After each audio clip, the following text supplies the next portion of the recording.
Too, if you go back and look, it was a struggle the whole game. We just didn't play very well.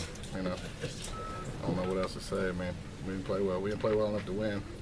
Too many turnovers. Turnovers is really the deal. If you look at the deal on the stat line deal, both offenses struggled, but they didn't turn the ball over, and we did.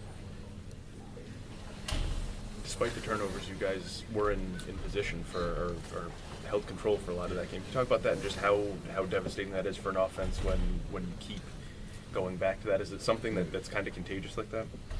I don't know. We got up by a couple touchdowns. I don't know how we did that, but we kept them in the game because we gave them short fields a couple times.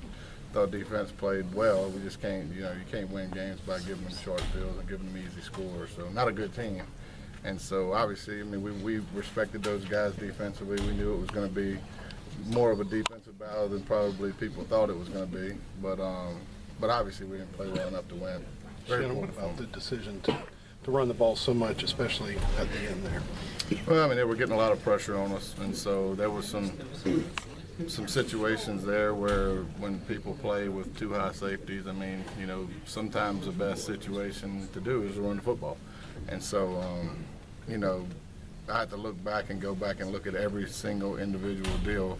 A couple of them were just probably bad calls, but then, I think you got to look at first and second down a lot more than you look at third down in those situations. First and second down, that team's good on third and long. And so we can sit back and let them tee off or get in better third down situations, which we didn't do all night. What about the pass game? What was missing there today? I don't know. I'd have to look tomorrow, to be honest with you. It's really all running together. There were times where, I thought we had some guys, and there were times where the pressure got to us. Looks like we got a little antsy in the pocket at times. So it's probably a combination of a lot of things. I couldn't sit here and tell you one.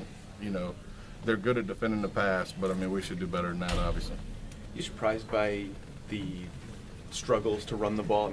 Especially considering how good you guys have been on the ground lately? Yeah, I thought we could have done more in the run game, obviously. The second half we came out and did some things, get some big run plays. But for the most part, the nature in which they were playing defensively, we thought we could run the ball a little better. Did Smallwood and Shell disappear because of the fumbles? I don't know. Disappear well. Good, guys? Did their defense, they have 4-2-5 scheme, give the offensive line problems? Do they have problems kind of identifying and? Nah, we know where they're going to line up at.